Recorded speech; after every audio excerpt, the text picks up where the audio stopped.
I was arranging my late husband's collection of vintage watches in the study when my phone rang. The caller ID showed a number I didn't recognize, but the area code was local. I almost let it go to voicemail, but something made me answer.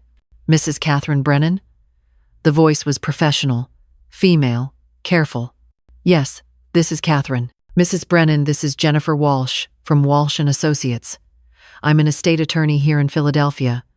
I'm calling because, well, this is rather delicate. Are you sitting down? My hand tightened on the phone. I lowered myself into Robert's old leather chair.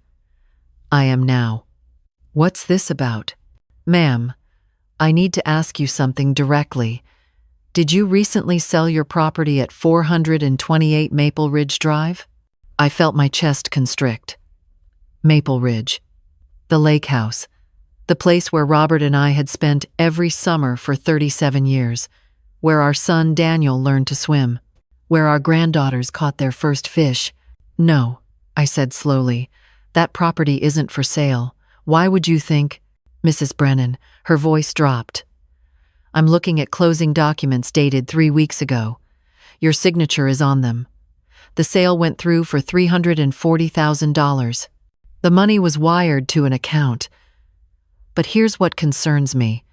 I'm handling the buyer's estate planning, and when I ran the title search today, something felt wrong. The notary stamp looked off. I've been doing this for 23 years, and I've learned to trust my instincts. I think you need to come to my office. Today, if possible. The room tilted. There must be some mistake. I would never. Mrs. Brennan, there's more. I pulled your public records. In the past 4 months, 3 properties titled in your name have been sold. A commercial building in Center City, a rental property in Fishtown, and now the lake house. Total value, approximately $1.8 million. I need to ask you directly, did you authorize any of these sales? My mouth went dry. I couldn't speak. Mrs. Brennan? No. The word came out as a whisper. I didn't authorize anything. Then we have a serious problem. Can you be at my office in an hour? I'm at 1500 Market Street, 14th floor. I think we need to contact the authorities immediately, but I wanted to speak with you first. I ended the call. My hands were shaking. The room spun. 3 properties, $1.8 million. My properties. The commercial building on Chestnut Street had been Robert's first investment, bought 40 years ago when Philadelphia was different, when that neighborhood was struggling. We'd held onto it through everything. The rental property in Fishtown that was supposed to be for my granddaughter's college funds. And the lake house. God, the lake house. I stood up too quickly and had to grip the desk. Think, Catherine. Think clearly. I walked to my bedroom and opened the filing cabinet where I kept all important documents. The property folder was there, but it felt thin. I pulled it out. Empty. Every deed, every title, gone. When had I last checked this? Months ago, maybe longer. Why would I check? I trusted. The realization hit me like ice water. I trusted my son. Daniel had access to everything. After Robert died 18 months ago, Daniel had insisted on helping me organize. He had power of attorney for healthcare decisions I'd signed that after Robert's heart attack, standard practice, but financial power of attorney? I'd never signed that. I was certain. Or was I? I called Daniel's number. It rang 4 times before going to voicemail. His cheerful voice, "Hey, you've reached Daniel. Leave a message and I'll get back to you." "Daniel, it's Mom. I need you to call me immediately. It's urgent." I tried his wife, Lauren. Same result. Voicemail. I looked at the clock. 2:47 p.m. Wednesday afternoon. Daniel worked from home most days. He'd started his own consulting firm 2 years ago. Something about business development, helping small companies with marketing strategies. Lauren had quit her nursing job around the same time to support Daniel's business. That's what they'd told me. I grabbed my purse and keys. Jennifer Walsh's office was a 20-minute drive in light traffic. The elevator ride to the 14th floor felt endless. My reflection in the polished doors showed a woman who looked older than 62. When had the lines around my mouth gotten so deep? Jennifer Walsh was younger than I'd expected, maybe 45, with sharp eyes and a firm handshake. Her office overlooked Market Street, the afternoon sun slanting through Venetian blinds. "Thank you for coming so quickly, Mrs. Brennan. Please, sit down." She gestured to a leather chair across from her desk. "I'm going to be direct because time matters here. I've been reviewing everything since we spoke, and the situation is worse than I initially thought." She turned her computer monitor so I could see it. Documents filled the screen: sale agreements, transfer deeds, notarized signatures. My signature. "This one," she pointed, "is from the Maple Ridge sale. Notice the signature line. Does this look like your signature to you?" I leaned forward. The signature read Catherine M. Brennan in flowing script. It looked close. Very close. But my middle initial was always a simple M, barely more than a hump and a line. This M had a flourish I never used. "It's similar," I said carefully. "But it's not mine. I never sign my middle initial like that." Jennifer nodded. "That's what I thought. Now look at this notary section." She pointed to a stamp and signature. "This notary, Marcus Chen, had his license revoked 6 months ago for fraud. But these documents are dated 4 weeks ago. Someone is using his old stamp. That's a felony." Who could do this?" Jennifer's expression was sympathetic but professional. "Mrs. Brennan, I need to ask you some difficult questions. Who has access to your personal documents? Who knows your banking information? Who has keys to your home?" "My son," I said. The words felt like betrayal just speaking them. "Daniel. And his wife, Lauren. They come over twice a week for dinner. They've had keys for years, since before my husband died. Do they have financial difficulties that you know of?" I thought about it. Daniel started his consulting business 2 years ago. He said it was doing well. They bought a new house in Haverford last year, a big colonial, much nicer than their old place. Lauren drives a new Mercedes, I thought. I paused. I thought the business was successful. Jennifer made a note. "Mrs. Brennan, I'm going to be very direct. In my experience, when elderly parents are defrauded of property, it's most commonly committed by adult children or their spouses. The statistics are heartbreaking. I think we need to consider that possibility." "No," the word came out sharp. "Daniel wouldn't. He's my son. He loved his father. He would never steal from me." "Mrs. Brennan," Jennifer said gently, "your signature has been forged on documents selling $1.8 million worth of your assets. Someone did this. Someone with access to your documents, your personal information, your home." I felt tears burning behind my eyes, but I wouldn't cry. "Not yet. What do I do?" "First, we contact the police. This is fraud, forgery, and potentially elder abuse. Second, we freeze everything, all your accounts, all remaining assets. Third, we get you a criminal defense attorney, not just estate law. This is serious, Mrs. Brennan. Whoever did this committed multiple felonies." She picked up her phone. "I have a colleague, Richard Torres. He specializes in elder financial abuse cases. He's testified before Congress about this epidemic. Would you like me to call him?" I nodded, not trusting my voice. The next 3 hours were a blur. Richard Torres arrived within 30 minutes, a compact man in his 50s with kind eyes and a no-nonsense manner. We went to the police station together. I filed a report with a detective named Sarah Morrison, who took detailed notes and photographed the forged documents Jennifer had printed. "Mrs. Brennan," Detective Morrison said, "I want to be honest with you. These cases are complicated. If family is involved, prosecution can be difficult, but we'll investigate thoroughly. I need you to do something for me. Don't confront anyone yet. Don't tell your son or his wife about this. If they're responsible, we need to gather evidence before they can destroy anything. You want me to just pretend everything is normal?" "Yes, I know it's hard, but it's crucial. Can you do that? I thought of Daniel's smile, his laugh, the way he'd held my hand at Robert's funeral. Could I sit across from him at dinner and pretend I didn't suspect him of stealing nearly $2 million from me? I can do it, I said. I drove home in a daze. The house felt different now, violated. I walked through each room, looking at it with new eyes. My bedroom, had someone searched through my things? The study, had they taken documents while I slept? The kitchen, had they sat at this table, planning how to rob me? My phone buzzed. Daniel. Finally. Hey, Mom. Sorry I missed your call. We were at Home Depot getting stuff for the bathroom renovation. What's up? His voice was so normal, so casual. I closed my eyes and forced steadiness into my own voice. Oh, nothing urgent, honey. I just wanted to ask if you and Lauren are still coming for dinner Friday night. I thought I'd make that pot roast you like. Definitely. We wouldn't miss it. Hey, are you feeling okay? You sound tired. I'm fine, sweetie.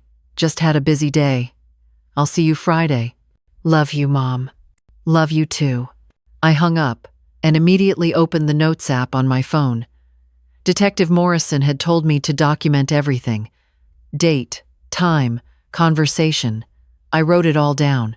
Then I sat at the kitchen table and thought about what I knew and what I needed to find out. What I knew. 3 properties sold. $1.8 million stolen. Forged signatures. Someone with access to my home and documents. What I needed to find out. Where did the money go? Was it Daniel? Was it Lauren? Both of them? Was someone else involved? I went back to the filing cabinet. Methodically, I went through every folder, every document. I found more missing paperwork. My will, the copy I kept at home, was gone. Insurance policies gone. Banking statements from the past 6 months gone. But they'd missed something. In the back of the bottom drawer, behind a folder of Robert's old tax returns, I found a small metal lockbox I'd forgotten about. Inside was a USB drive labeled RB Financial Records 2019 to 2023. Robert had been meticulous about backing up our financial information. He'd updated this drive every January, right after tax season. I took the drive to my laptop and opened it. Spreadsheets, bank statements, property documents, every transaction from the past 4 years. I spent the next 2 hours going through everything, making notes. The pattern emerged slowly. Starting 8 months after Robert's death, small amounts began disappearing from my checking account. $200 here, $350 there. Never enough to notice immediately. Then, 4 months ago, a large transfer, $25,000 from my savings account to an account I didn't recognize. The notation said home renovation loan to Daniel Brennan. I'd never authorized that loan. Daniel had never asked me for money. I kept digging. 2 months ago, another $30,000 transfer. Investment Mediterranean cruise business opportunity. What cruise business? The property sales started 3 months ago. The commercial building went first, sold for $780,000. According to the records, the money was wired to Brennan Consulting LLC. That was Daniel's company. The rental property sold 6 weeks later. $680,000, same destination. And 3 weeks ago, the lake house, $340,000. Total, $1.8 million. All of it transferred to my son's business account. I sat back, feeling sick. The evidence was overwhelming, but I needed more. I needed to understand how they'd done it, who else was involved, and most importantly, I needed to make sure they couldn't do it again. Friday dinner felt surreal. I'd spent 2 days gathering information, meeting with Richard Torres, providing everything to Detective Morrison. Now Daniel and Lauren sat at my dining room table, eating pot roast, laughing about their bathroom renovation. "Mom, you outdid yourself," Daniel said, reaching for seconds. "Nobody makes pot roast like you." Lauren smiled at me. She was beautiful, 38 years old, blonde, always perfectly put together. She'd been a pediatric nurse before quitting.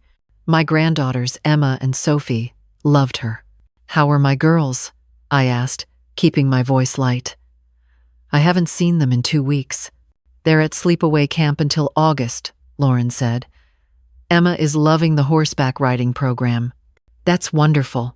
And how's the business going, Daniel? You mentioned last month that you were expanding. Did I imagine the quick glance between them? Really well, actually, Daniel said. We just landed a huge client, healthcare company out of Pittsburgh. 6-figure contract. That's amazing, honey. I'm so proud of you. And the new house? You're settling in okay? Love it, Lauren said. The neighborhood is perfect for the girls. Great schools. You should come see it soon, Catherine. We've done so much work on it. I'd like that. Maybe next week? After they left, I stood at the kitchen window and watched their taillights disappear. The red Mercedes, the successful business, the big house in Haverford, all of it bought with my money. My properties, my husband's legacy. My phone rang. Detective Morrison. Mrs. Brennan, we have something. Can you come to the station tomorrow morning? 9 a.m.? I'll be there. The detective's office smelled like coffee and old paper. Sarah Morrison sat across from me with a thick folder. We've made progress, she said. Working with the bank fraud division, we've traced the money. All $1.8 million went into your son's business account. But here's where it gets interesting. The money didn't stay there. It was immediately transferred out in smaller amounts. Some went to pay off a mortgage on the Haverford property. Some went to credit card companies. Your son and daughter-in-law had over $200,000 in credit card debt. But the bulk of it, about $900,000, went to an investment account under your son's name. What kind of investment? Cryptocurrency. High-risk trading. Mrs. Brennan, I spoke with a financial analyst. Your son was gambling with your money, and according to the trading records, he lost about $400,000 of it in bad trades. I felt the room spin. He gambled away $400,000? That's not all. We subpoenaed his business records. Brennan Consulting LLC? It's barely making money. Last year's revenue was $47,000. He's been lying about his success. The healthcare company contract? Doesn't exist. We checked. So, everything. The house, the cars, the lifestyle, all funded by stealing from you. And Mrs. Brennan, there's something else. We found the notary who allegedly signed these documents. Marcus Chen. His stamp was stolen from his office 18 months ago. He reported it to police. We showed him the forged documents. He's willing to testify that he never notarized anything for your son. So we have proof. We have enough to arrest them, but I need your permission to proceed. This is your son. Are you sure you want to press charges? I thought about Robert. He'd worked so hard for everything we had. Started with nothing, built a life, built a future for our family. And Daniel had thrown it away. Stolen it, gambled it away. Press charges, I said. I want them arrested. There's one more thing. We need to catch them in the act. We've discovered they're planning to refinance your primary residence, this house you're living in. According to documents we found, they've already started the process with a lender. They're forging your signature to take out a $450,000 mortgage against your home. The closing is scheduled for next week. My home, the house where I'd raised Daniel, where Robert died, where my granddaughters came for Sunday dinners. Let them try, I said. Set up a sting. I want them caught red-handed. The plan was elegant. Richard Torres contacted the lender and explained the situation. They agreed to cooperate with the police. The closing was scheduled for Wednesday at 2 p.m. at the lender's office downtown. Daniel and Lauren thought I'd be there to sign documents. Instead, I'd be watching from an unmarked police van with Detective Morrison. Tuesday night, Daniel called. Hey, Mom, quick question. Can you meet me and Lauren tomorrow at 2 p.m.? We found this amazing financial advisor who wants to help you invest some money. Dad would have wanted you to be financially secure. The lie was so smooth, so casual. Of course, honey. Where should I meet you? He gave me the address, the lender's office. I'll be there, I said. Wednesday morning, I dressed carefully. A navy suit Robert had always liked, pearl earrings he'd given me for our 30th anniversary. I looked at myself in the mirror. A 62-year-old woman who'd been married for 43 years.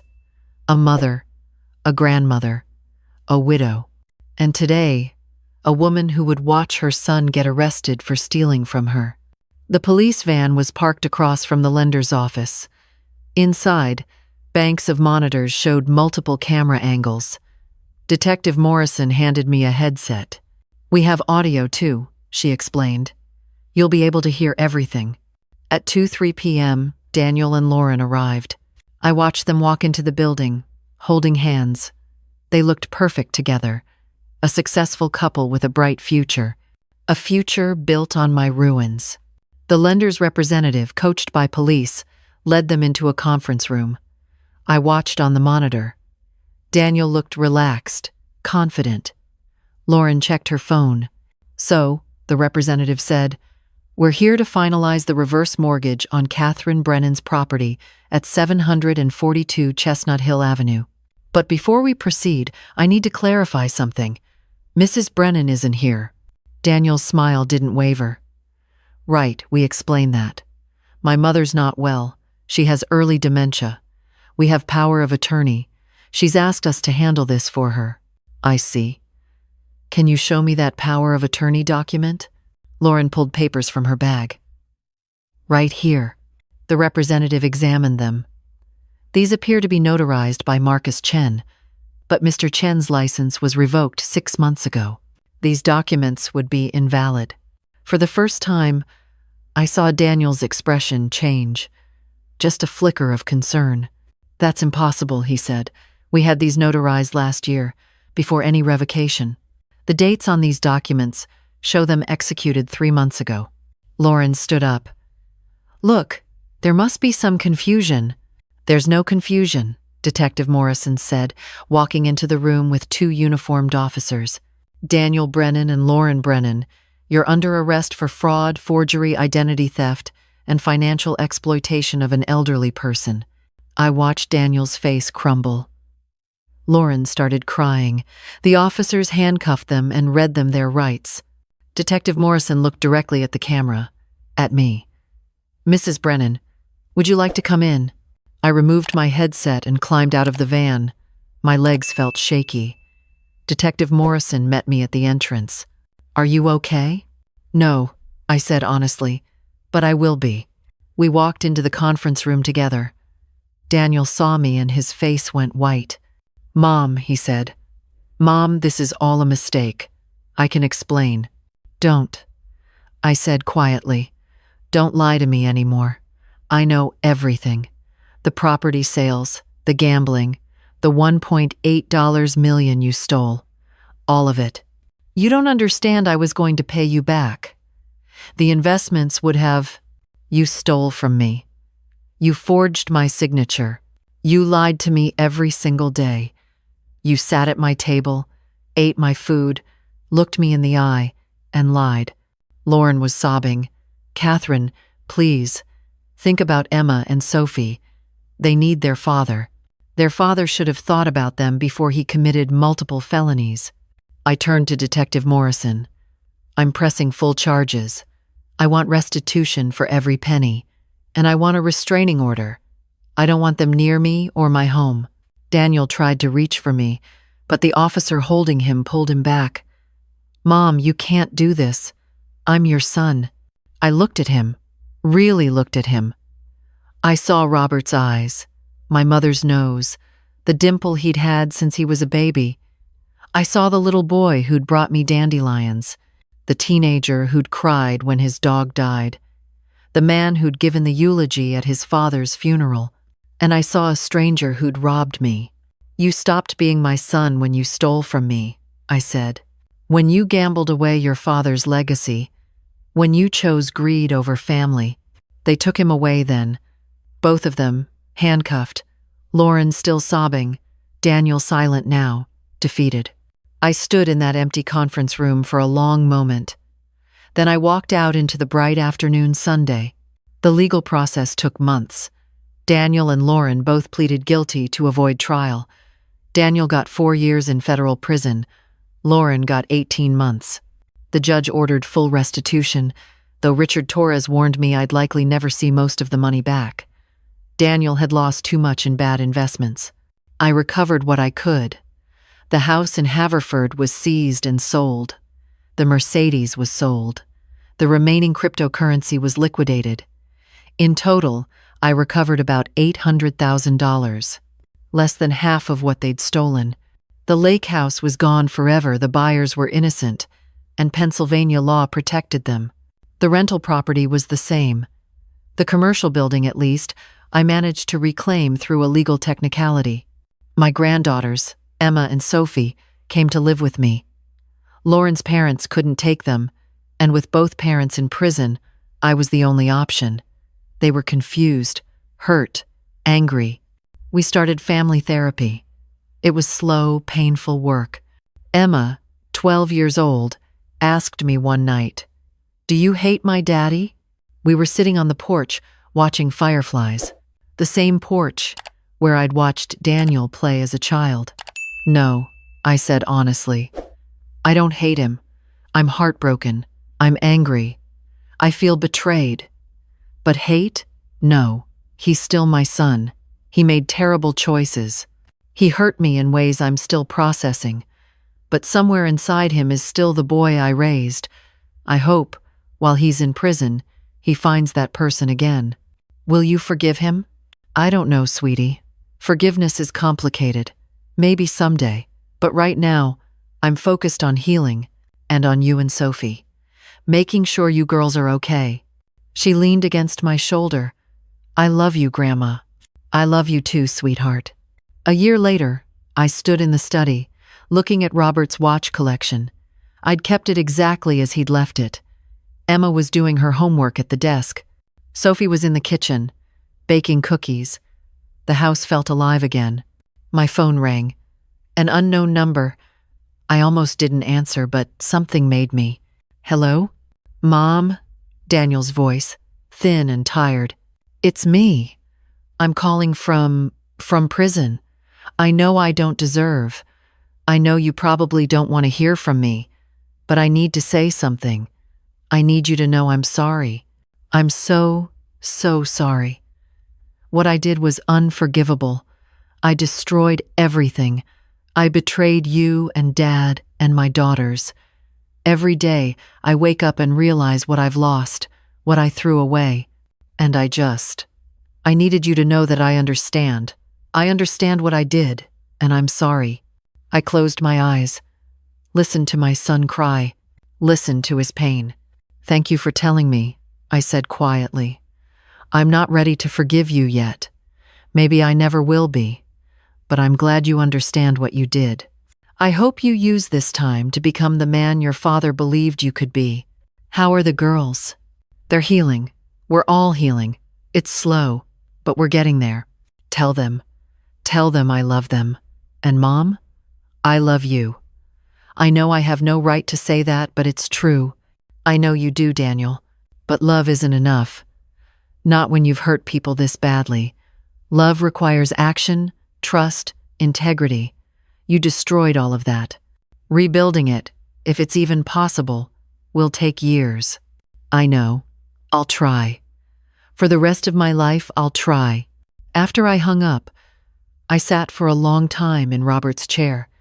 I thought about trust and betrayal, about family and forgiveness, about justice and mercy. I thought about the fact that I was 62 years old, raising my granddaughters, rebuilding my life from the wreckage my son had created. And I realized something. I was strong enough to do it. Robert used to say that real strength isn't never falling down, it's getting back up afterward.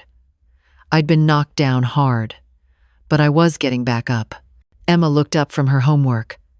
"Grandma, are you okay?" I smiled at her. "Yes, sweetie, I am. And for the first time in a year, I actually meant it."